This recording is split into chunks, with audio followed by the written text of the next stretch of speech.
स्वामी विवेकानंद जी ने कहा था कि इस हिंदुस्तान में 12 बजे यहाँ का कुत्ता भी भूखा नहीं रहता। ये हिंदुस्तान है।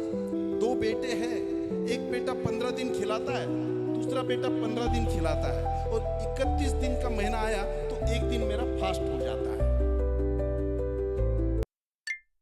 मंच पर उपस्थित दिल्ली की संवेदनशील मुख्यमंत्री रेखा गुप्ता जी अभी चर्चा कर रहे थे कि उनके आंख में लोगों ने पानी देखा। मुझे लगा ये स्वाभाविक बात है, अगर पानी नहीं आता तो वो रेखा गुप्ता नहीं थी। जो जमीन से उठकर ऊपर आते हैं और समाज में रहते हैं, उनकी संवेदनशीलता तुरंत जगती है। चंदोलिया जी, राजकरण जी, नरेश जैन जी, सावरमल जी, महेश वर्मा जी, अनिल गर्ग जी और यहाँ पर उपस्थित सब लोग देखकर आदमी अभिभूत होता है।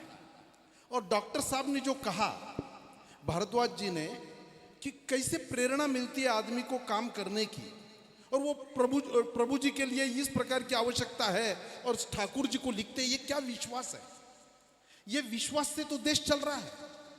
स्वामी विवेकानंद जी ने कहा था कि इस हिंदुस्तान में 12 बजे यहाँ का कुत्ता भी भूखा नहीं रहता। ये हिंदुस्तान है। कोरोना पीरियड में यही विश्वास नरेंद्र मोदी जी ने जगाया था।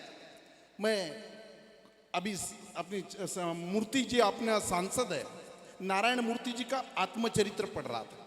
उन्होंने लिखा, वो साउथ में चेन्नई में समुद्र किनारे पत्नी के साथ घूम रहे थे। धूप के दिन थे, चिलचिलाती धूप थी, और वो जब घूम रहे थे, और साउथ में मालूम है कोई कार्यक्रम में महिला जाती है तो वो गजरे पहनती है, तो उनके पत्नी को लगा कि शाम को एक कार्यक्रम में जाना है, गजरे ले लो। वो गजरा 1 हाथ 2 हाथ ऐसा बिकता है, बोले 10 हाथ गजरा दे दो। जो बेचने वाला बच्चा था उसके पैर में चप्पल नहीं थी, और धूप के कारण वो गर्म हो रही थी, तो वो एक पैर ऊपर एक पैर नीचे ऐसे ऐसे करते करते 10 हाथ गिन रहा था। उन मूर्ति जी को रहा नहीं गया। नारायण मूर्ति जी ने कहा, तेरे पास चप्पल नहीं है? बोले नहीं। बोले और घर में तेरे कौन है? बोले वो दूर दिखाई, वो मेरी बहन है, वो चाय बेचती है। बोले तुम्हारे माताजी पिताजी क्या करते हैं? बोले वो सुनामी में दोनों ही चले गए। पिताजी का काम मैंने ले लिया और माताजी का काम बहन ने ले लिया। उनको रहा नहीं गया, वो जात के तुरंत एक दुकान से चप्पल लेके आए और उसको दिए। वो चप्पल पहनते ही उस बच्चे के आंख में पानी आ गया। ओह, आप तो भगवान हैं।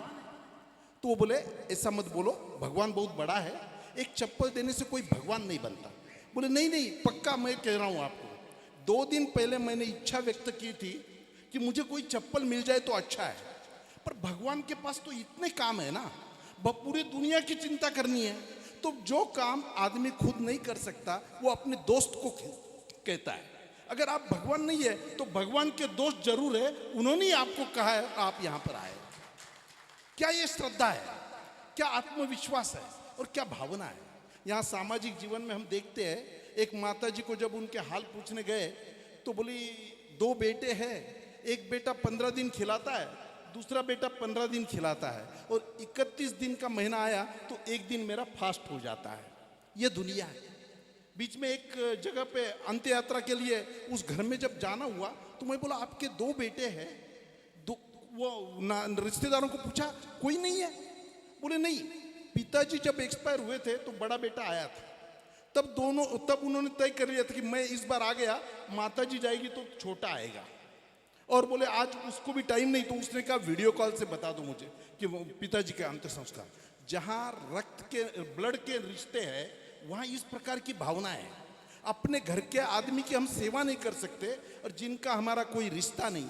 और जो डॉक्टर साहब इसके संस्थापक है, भारद्वाज जी, हम संघ में, राष्ट्रीय स्वयंसेवक संघ में हम बोलते कि भाई प्रचारक हमारे ऐसे हैं जो अपना घर छोड़ते हैं, उनका कोई बैंक अकाउंट नहीं है, उनको व्यक्तिगत जीवन नहीं है और समाज के लिए समर्पित है और कार्यक्रम में सबसे नीचे बैठते हैं।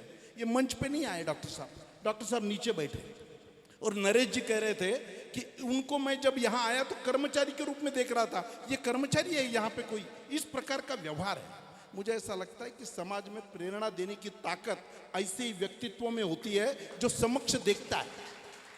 लंबे चौड़े भाषण कर लो, बहुत अच्छी किताबें पढ़ लो, उससे परिणाम नहीं होता। आदमी प्रत्यक्ष जब सामने देखता है तो उसका परिणाम होता है बहुत ही बड़ा इसी प्रकार का काम यहाँ पर हो रहा है। आयोजक सावरमल जी, उनके सभी टीम, नरेश जी, यहाँ पर काम करने वाले सब लोग, सबको मैं बहुत मनपूर्वक धन्यवाद देता हूँ। और इसके साथ साथ मेरी एक रिक्वेस्ट भी करता हूँ, आज मैं मेरी अर्जी आपके इस संस्था में दे रहा हूँ, मुझे भी आप आजीवन सदस्य बना ले, ऐसी विनंती करके मेरे 2 शब्दों को विराम देता हूँ। नमस्कार।